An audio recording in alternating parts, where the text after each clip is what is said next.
ಮಾ ನೋಡಿ ಇಲ್ಲಿ ಅವೇಣ ಇಲ್ಲಿಗೆ ಬಂದ್ರು ಕೆಲಸ ಮಾಡ್ತಾ ಇದಾರೆ. ನೀವು ಹೇಳಿದ್ರಿ ತಾನೆ ಕೆಲಸ ಎಲ್ಲ ಮುಗಿಸ್ಬಿಟ್ಟು ಬರಬೇಕು ಅಂತ. ಮುಗೀತಮ್ಮ, ಎಲ್ಲ ಕೆಲಸಗಳು ಮುಗೀತು. ಈಗ ಹೇಳಿ ನಾನು ಏನು ಮಾಡಬೇಕು ಅಂತ. ನೋಡಿದ್ರಾ ನೀವು ಬೈತೀರಂತ ಇದಕ್ಕಿದ್ದಾಗೆ ಲ್ಯಾಪ್ಟಾಪ್ ಆಫ್ ಮಾಡಿಬಿಟ್ರು. ಪರವಾಗಿಲ್ಲ ಅವಿ, ನಾನೇನು ಬೈಯಲ್ಲ. ನಿನ್ನ ಕೆಲ್ಸಗಳೇನಾದರೂ ಇದ್ರೆ ಮುಗಿಸ್ಕೊ. ಮಾ ಏನಮ್ಮ ಇದು, ದೇವಸ್ಥಾನಕ್ಕೆ ಬಂದ್ರು ಕೆಲಸ ಮಾಡ್ಬೇಕಾ? ನೀವು ಹಿಂಗೆ ಹೇಳಿದ್ರೆ ಬೆಳಗಿನ ಸಂಜೆವರೆಗೂ ಲ್ಯಾಪ್ಟಾಪ್ ಮುಂದೆ ಕೂತಿರ್ತಾರೆ ಅಷ್ಟೇ. ಹಾಗೇನಿಲ್ಲಮ್ಮ, ಒಂದು ಮೇಲ್ ಚೆಕ್ ಮಾಡಬೇಕಿತ್ತು, ಚೆಕ್ ಮಾಡ್ತಿದ್ದೆ ಅಷ್ಟೇ.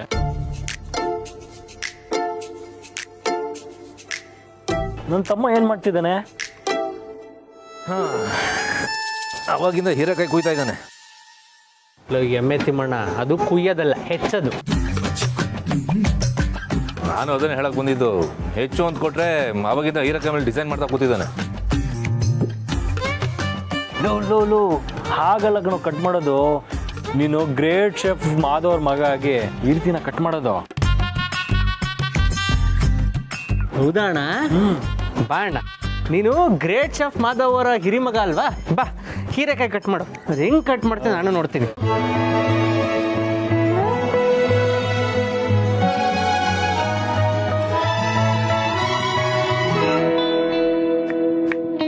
ಅಣ್ಣ ನಾನು ಕಟ್ ಮಾಡ್ತೀನಿ, ನೀವು ಆಫೀಸ್ ಕೆಲಸ ಇದ್ರೆ ಮುಗಿಸ್ಕೊಳ್ಳಿ. ಮಾಡ್ಲಿ ಬಿಡು ಬ್ರೋ, ಬರೀ ಬೇರೆಯವ್ರ ಕಾಲಲ್ಲಿ ಅದೇ ಒಂದು ಕೆಲಸ ಆಗ್ಬಿಟ್ಟಿದೆ. ಇದನ್ನಾರು ನೀಟಾಗಿ ಮಾಡ್ಲಿ.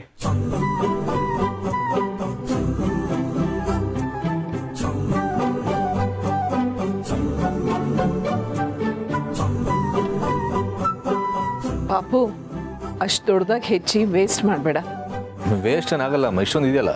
ಹಾಗಲ್ಲ ಪಾಪು, ತಿನ್ನೋ ಪದಾರ್ಥನ ಯಾವತ್ತೂ ತಾತ್ಸಾರ ಮಾಡಬಾರ್ದು. ದೇವ್ರಿವತ್ತು ನಮಗೆ ಹೊಟ್ಟೆಗೆ ಬಟ್ಟೆಗೆ ಯಾವುದಕ್ಕೂ ಕಡಿಮೆ ಆಗದೆ ಇರೋ ಹಾಗಿಟ್ಟಿದ್ದಾನೆ. ಆದರೆ ನಾವು ಬೇಡ ಅಂತ ಎಸೆಯೋದ್ರಲ್ಲೇ ಎಷ್ಟೋ ಜನ ಜೀವನನ ಕಟ್ಕೋತಾರೆ. ನಾವು ಇಷ್ಟ ಇಲ್ಲ ಅನ್ನೋದು ಎಷ್ಟೋ ಜನದ ಪಾಲಿಗೆ ಕನಸಿನ ಬದುಕಾಗಿರುತ್ತೆ. ತುತ್ತನ್ನಕ್ಕೂ ಕಷ್ಟಪಟ್ಟಿರೋ ಕಾಲ ನನಗಿನ್ನೂ ಕಣ್ಮುಂದೆನೇ ಇದೆ. ಅದಕ್ಕೆ ತಟ್ಟೆಯಲ್ಲಿ ಒಂದು ಕಾಳು ಅನ್ನನೂ ಬಿಡಬಾರ್ದು. ಅನ್ನಕ್ಕೆ ಅಮ್ಮನ ಕೊಡೋ ಅಷ್ಟೇ ಗೌರವ ಕೊಡಬೇಕು.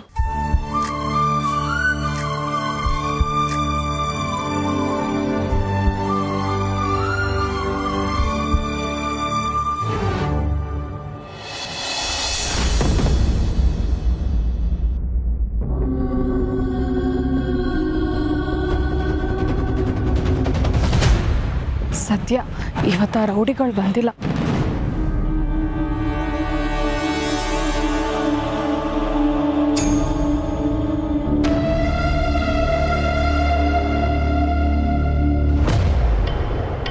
ಪರವಾಗಿಲ್ವೇ, ನಾವು ಹೇಳಿದಕ್ಕಿಂತ ಸ್ಪೀಡಾಗೆ ಇದೆಯಾ? ನಾವಿಬ್ಬರಿದ್ದೀವಿ ಅಂತ ನೀನು ಇನ್ನೊಬ್ಬಳನ್ನ ಕರ್ಕೊಂಬಂದಿದ್ಯಾ? ಒಳ್ಳೇದೇ ಆಯ್ತು. By one get one free ಕಣ. ಇವತ್ತು ಸ್ವರ್ಗ ನಮ್ದೇ.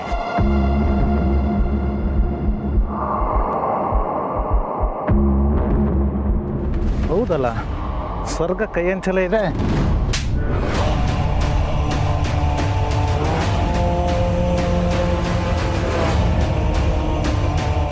ಎಷ್ಟೇ ಕೊಬ್ಬು ನನ್ನ ಕೆನ್ನೆಗೆ ಹೊಡಿತೀಯ, ಇವತ್ತು ನೀನು ಬಿಡೋದಿಲ್ಲ.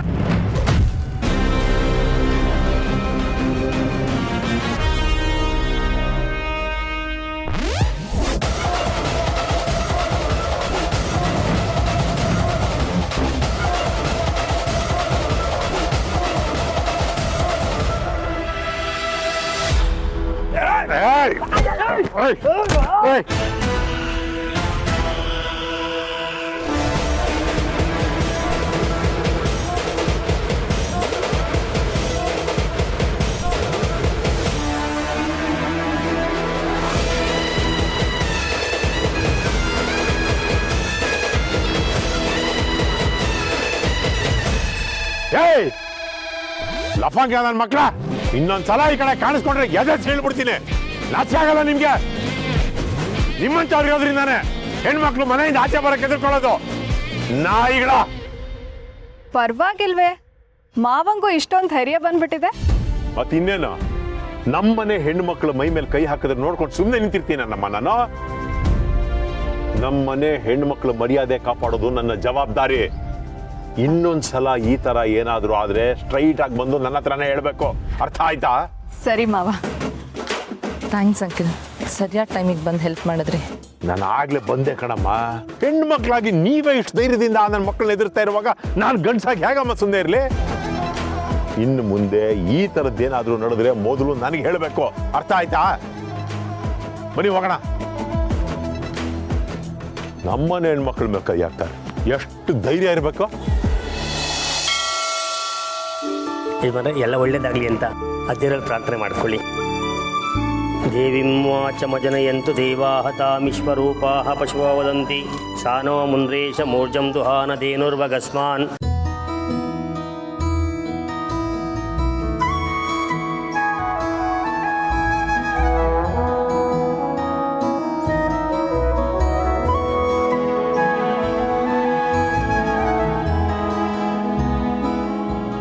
ಬನ್ನಿ ಮಗು ಜೊತೆ ತಗಡಿ ಮೇಲೆ ಕೂತ್ಕೊಳ್ಳಿ.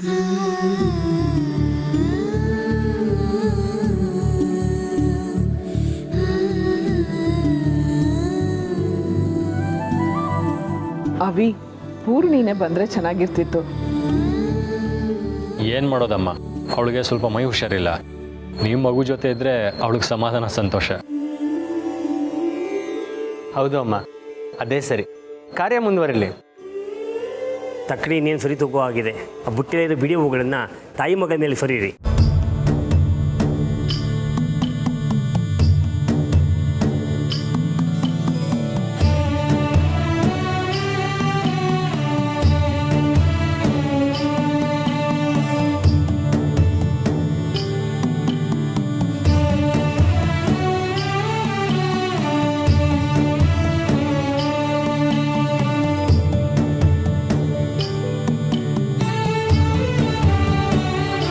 ಹೂ ಹಾಕೋದನ್ನು ನಿಲ್ಲಿಸಬೇಡಿ.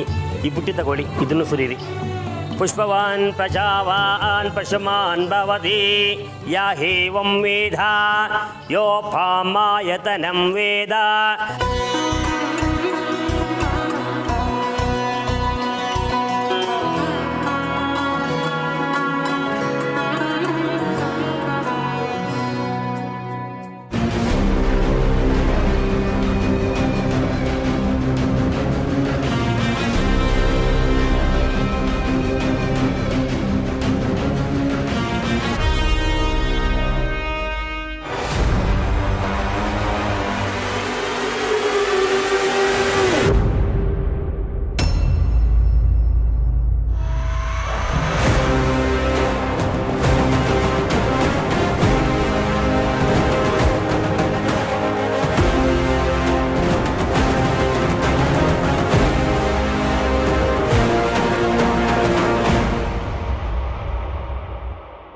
ಏನೇ ಅಡೆತಡೆಗಳಾದರೂ ಪೂಜೆ ನಿಲ್ಲಿಸಬಾರ್ದು. ಹೂವನ್ನು ಸುರಿತಾನೇ ಇರಿ.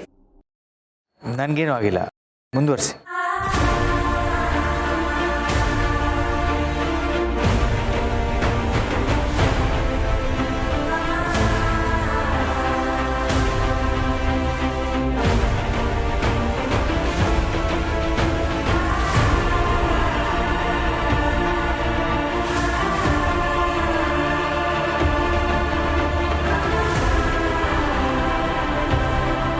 ಇನ್ನೇನು ಧಾನ್ಯ ಇದೆಯಲ್ಲ ಎಲ್ಲ ಅದ್ರ ಮೇಲೆ ಇಟ್ಬಿಡಿ.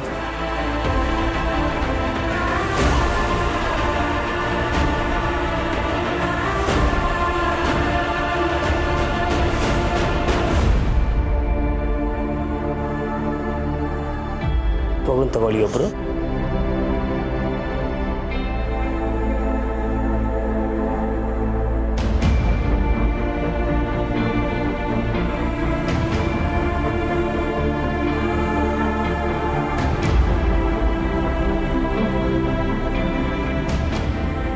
ಇಲ್ಲಿರೋ ದವಸ ಧಾನ್ಯ ಎಲ್ಲ ಆ ಪ್ರಸಾದ ಕೋಣೆಗೆ ಇಟ್ಬಿಟ್ಟು ನೀವು ಮಾಡಿರೋ ಪ್ರಸಾದನ ನೈವೇದ್ಯಕ್ಕೆ ತಗೊಂಬನ್ನಿ.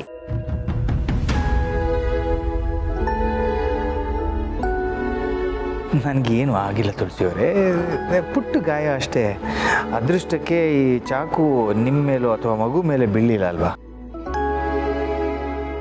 ಆದರೆ ಹೂವಿನ ಬುಟ್ಟಿಲಿ ಚಾಕು ಹೇಗೆ ಬಂತು? ನನಗೂ ಅದೇ ಗೊತ್ತಾಗ್ತಿಲ್ಲ. ಹೂವನ್ನು ಕೊಂಡ್ಕೊಂಡು ಬರ್ಬೇಕಾದ್ರೆ ಅವರೇನಾದರೂ ಮರೆತು ಚಾಕು ನೆಟ್ಟಿದ್ರಾ?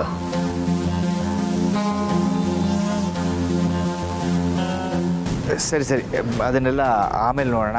ಈಗ ಮುಂದಿನ ಕಾರ್ಯ ಮಾಡೋಣ, ನಡಿ.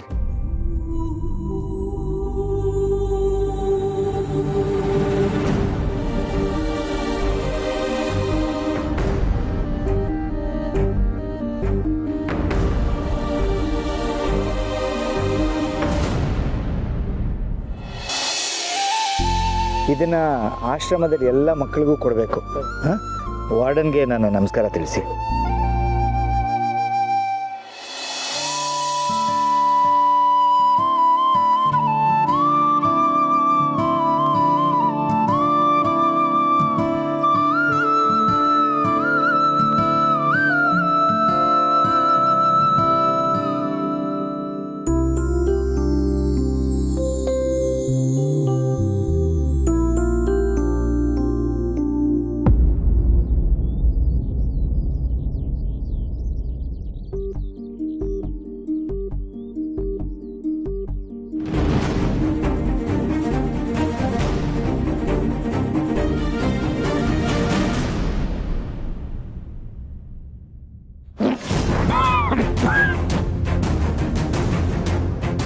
ಇದೇನಿದು ಇಷ್ಟು ಕೆಟ್ಟ ಸ್ಮೆಲ್ ಬರ್ತಿದೆ? ಖಂಡಿತ ಇದು ಪಾಯ್ಸನ್ನೇ. ಇದನ್ನು ಇಲ್ಲಿ ಯಾರು ತಗೊಬಂದ್ರು?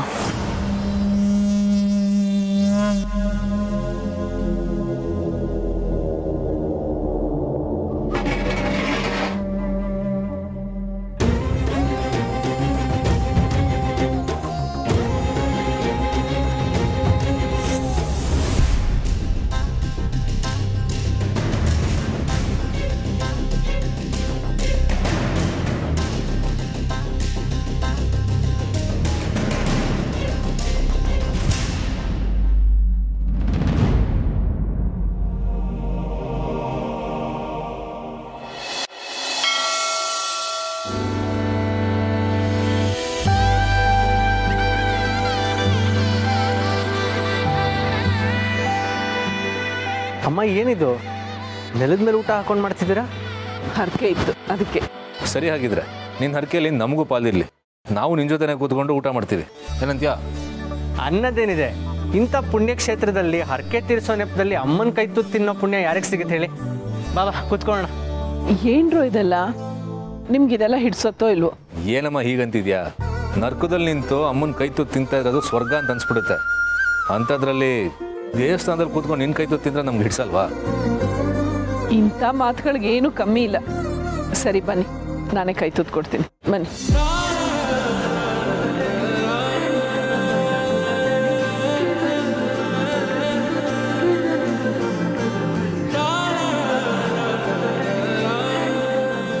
ಸರ್, ಇವತ್ತು ರಾತ್ರಿ ಮಕ್ಕಳು ಇದನ್ನೇ ಊಟ ಮಾಡ್ತಾರೆ ಸರ್.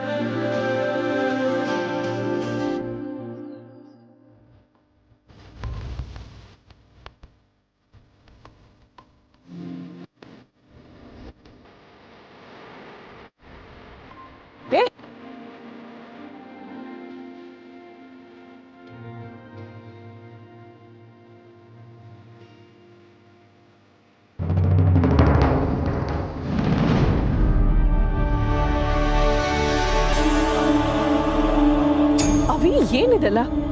ಯಾಕೆ ಹೀಗೆ ಮಾಡಿದೆ? ಅಮ್ಮ ಅಮ್ಮ, ಆ ಶಾರ್ವರಿ ಶಾರ್ವರಿನ ಏನು ಹೇಳ್ತಿದ್ದೀರಣ್ಣ? ಎಲ್ಲಿದೆ ಶಾರ್ವರಿ? ಅವರು ನಮಗೆ ಗೊತ್ತಿದ್ದ ಹಾಗೆ ಪ್ರಸಾದದ ಅಡುಗೆ ಹೇಳಿ ವಿಷ ಬೇಡ್ತಿದ್ದಾರೆ.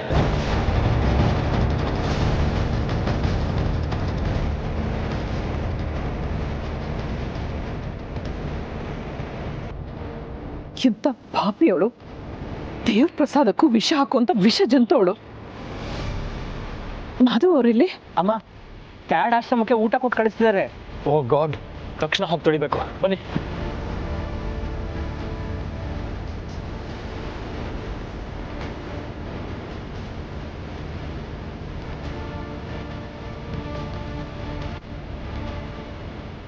ಒಂದು ನಿಮಿಷ ಗಡಿ ತೆಗಿಬಿಡಿ. ಏನಾಯ್ತು ಸಮಾಜ್? ಏನು ಎತ್ತ ಅಂತೆಲ್ಲ ಕೇಳಕ್ಕೆ ಹೋಗ್ಬಿಡಿ. ಊಟದ ಸ್ವಲ್ಪ ಹೆಚ್ಚು ಕಡಿಮೆ ಆಗಿದೆ, ಇದನ್ನೆಲ್ಲ ವಾಪಸ್ ಇಡಿ. ಆ ಅನಾಥಾಶ್ರಮದ ಮಕ್ಕಳಿಗೆ ನಾಳೆ ಕೊಟ್ಟು ಕಳಿಸ್ತೀವಿ. ಪ್ರಸಾದ ಇನ್ನೊಂದಿನ ಕಳಿಸ್ತೇವೆ. ಆಶ್ರಮದಿರೋ ಮಕ್ಕಳಿಗೆ ಊಟದ ವ್ಯವಸ್ಥೆ ಈ ದುಡ್ಡಲ್ಲಿ ಮಾಡಿ.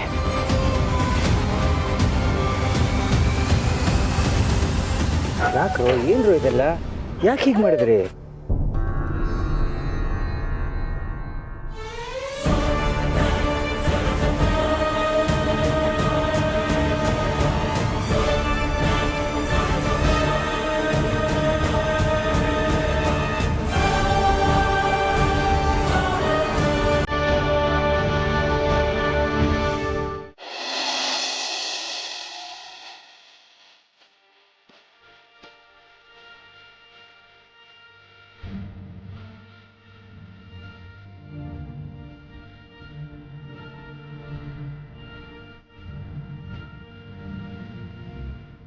ಏನಾಯ್ತು ಅದಕ್ಕೆ? ಏನಿದೆಲ್ಲ? ಅಭಿ ಫೋನ್ ಮಾಡಿ ವಿಷಯ ಹೇಳ್ದ. ಆ ಪ್ರಸಾದನ ಏನು ಮಾಡಿದೆ? ಆ ಪ್ರಸಾದನ ಯಾರಿಗೂ ಕೊಡಲಿಲ್ಲ ಮಹೇಶ್ವರೇ. ದೇವ್ರ ದಯೆ, ಆಶ್ರಮಕ್ಕೆ ಪ್ರಸಾದ ಕಳ್ಸೋಕ್ಕೆ ಮುಂಚೆ ಎಲ್ಲ ಗೊತ್ತಾಯ್ತು. ದೇವ್ರ ಪ್ರಸಾದಕ್ಕೂ ವಿಷ ಹಾಕ್ತಾರೆ ಅಂತಂದರೆ ಎಂಥ ನೀಚ ಕೆಲಸ. ಇಂಥ ಕೆಟ್ಟ ಕೆಲಸನ ಯಾರು ಮಾಡಿರ್ಬೋದು ಅನಿಸುತ್ತೆ ಅಣ್ಣ.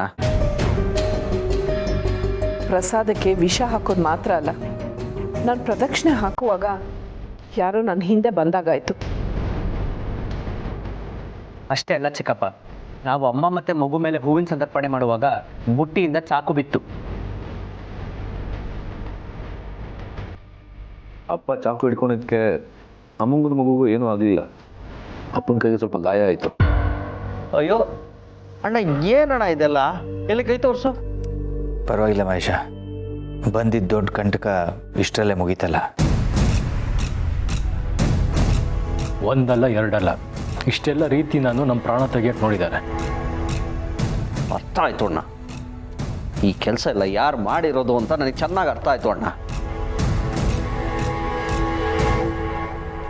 ನಮ್ಮ ಮೇಲೆ ಇಂಥ ಕೆಲಸ ಮಾಡೋಷ್ಟು ದ್ವೇಷ ಇರೋದು, ಇಂಥ ನೀಚ ಬುದ್ಧಿ ಇರೋದು ಆ ರಾಕ್ಷಸಿ ಶಾರ್ವರಿಗೆ ಮಾತ್ರ. ಅಲ್ಲ ಚಿಕ್ಕಪ್ಪ, ಈ ಕೆಲಸ ಅವಳಿಂದಾನೇ ಆಗಿದ್ದಿದ್ರೆ ನಮ್ಗೆ ಯಾರಿಗಾದ್ರೂ ಕಣ್ಣಿಗೆ ಕಾಣಿಸ್ಕೋಬೇಕಾಗ್ತಲ್ಲ. ಇಲ್ಲ ಬಿ, ಅವಳು ಯಾವತ್ತೂ ನೇರವಾಗಿ ಹೋರಾಡ್ದೋಳಲ್ಲ. ಆ ಹೋರಾಡೋ ಧೈರ್ಯ ಇದ್ದಿದ್ರೆ ಹೆದರ್ಕೊಂಡು ಬಚ್ಚಿಟ್ಕೊಳ್ತಿರ್ಲಿಲ್ಲ. ಈ ಕೆಲಸನೆಲ್ಲ ಅವಳು ಬೇರೆಯವರನ್ನು ಬಿಟ್ಟು ಮಾಡಿಸಿದಾಳೆ. ಇಷ್ಟು ವರ್ಷ ಹೀಗೆ ತಾನೆ ಪಿತೂರಿಗಳನ್ನು ಮಾಡಿ ಮನೆಯವರ ನಂಬಿಕೆ ಗಳಿಸಿದ್ದು, ನಮ್ಮಲ್ಲೇ ಇದ್ದು ಬೆನ್ನಿಗೆ ಚೂರಿ ಹಾಕಿದ್ದು. ಹೌದು ಚಿಕ್ಕಪ್ಪ, ಇಂಥ ನಂಬಿಕೆ ಗಳಿಸಿದ್ದಕ್ಕೇನೆ ನಮ್ಮಮ್ಮನ ಜೀವನ ಬಲಿ ತಗೊಂಡಿದ್ದು.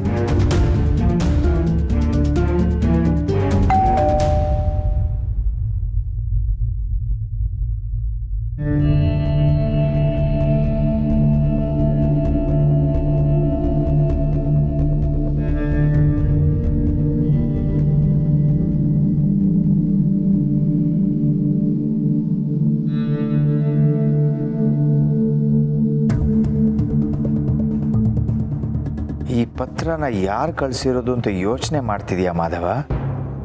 ನಿನಗೆ ಇನ್ಯಾವ ಶತ್ರುಗಳಿರೋದಕ್ಕೆ ಸಾಧ್ಯ? ನಿನಗಿರೋ ಶತ್ರು ಅಂದರೆ ಅದು ಶಾರ್ವರಿ ಒಬ್ಬಳೇ.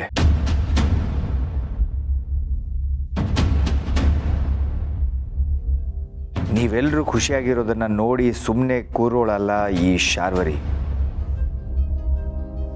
ದೂರದಲ್ಲಿ ಇದ್ಕೊಂಡೇ ನಿನ್ನ ಮನೆಗೆ ಹೇಗೆ ಬೆಂಕಿ ಹಾಕಬೇಕು ಅಂತ ನನಗೆ ಗೊತ್ತು.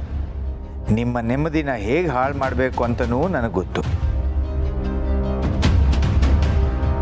ಇವತ್ತು ನಿಮ್ಮೆಲ್ಲರ ಅದೃಷ್ಟ ಆಯುಸ್ಸು ಚೆನ್ನಾಗಿತ್ತು, ಉಳ್ಕೊಂಡ್ರಿ. ಆದರೆ ಇದೇ ಕೊನೆ ಅಲ್ಲ. ಇನ್ಮುಂದೆ ನೀವು ಸಾಯೋಕ್ಕೂ ಆಗದೆ ಬದುಕೋಕ್ಕೂ ಆಗದೆ ನರಳ್ತೀರ. ನೀವು ನರಳೋದನ್ನು ನೋಡಿ ಶಾರ್ವರಿ ನಗ್ತಾಳೆ. ನೋಡಿದ್ಯಣ್ಣ, ನನಗೆ ಸುಳ್ಳಲ್ಲ. ಅವಳು ರಕ್ತ ಪಿಶಾಚಿ. ಅವಳು ಸಾಯೋವರೆಗೂ ನಮಗೆ ನೆಮ್ಮದಿ ಇಲ್ಲ. ಕೊಲ್ಲಕ್ಕೆ ದುಷ್ಟಶಕ್ತಿ ಇದ್ರೆ ಕಾಯೋಕ್ಕೆ ದೈವ ಶಕ್ತಿ ಇರುತ್ತೆ. ಅದಕ್ಕೆ ದೇವಸ್ಥಾನದಲ್ಲಿ ನಮಗೇನೂ ಆಗಲಿಲ್ಲ. ಯಾವುದಕ್ಕೂ ಇನ್ನು ಮುಂದೆ ನಾವೆಲ್ಲರೂ ಎಚ್ಚರಿಕೆಯಿಂದ ಇರೋದು ಒಳ್ಳೆಯದು.